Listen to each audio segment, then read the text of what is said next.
cancer patients in particular are very special. Knowing that they trust me in one of the most difficult times of their lives put a huge responsibilities on my shoulder. But at the same time, I see it as great opportunity to help them in this particular time and to take them along the reconstructive journey to reach their goals and excellent outcomes that will stay with them forever. I think one of the most common things I see in clinic are patients worried about their final look in terms of reconstruction after mastectomy or cancer removal. And they always think that breast reconstruction is some sort of a compromise. However, it's always good to reassure the patients that our aims is to reach aesthetic outcomes that will be satisfying for them and will help them with their confidence and quality of life.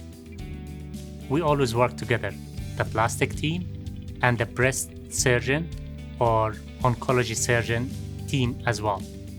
We work together to understand the patient need and trying to tailor their cancer treatment and reconstructive part at the same time that can fit their choice and aims. It's very important that we continue to utilize new technologies and at the same time focus on basic, translational, and clinical research because that will help us to continue to push the field of reconstructive microsurgery forward and to deliver a top-notch care that's very tailored to each patient needs and goals.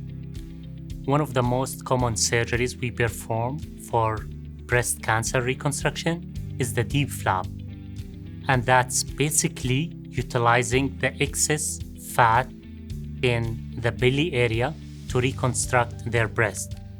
What's very interesting to me is that we found that fat cells can behave differently in different locations. For example, when you have a lot of fat in the belly area, that's more associated to chronic diseases.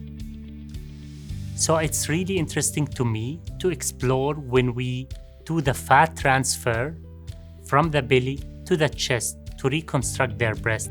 How does this improve their quality of life and well-being on the molecular level?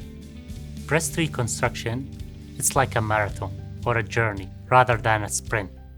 And I always say it to my patients, we can't rush things that we want to last forever, especially if we're aiming high with aesthetic outcomes. One of the things I love about Siteman and providing this care for cancer patients is that I feel all the staff work together as a family and they treat these patients as if they're part of their family as well. And that's really important for the patients and can be very reassuring to them.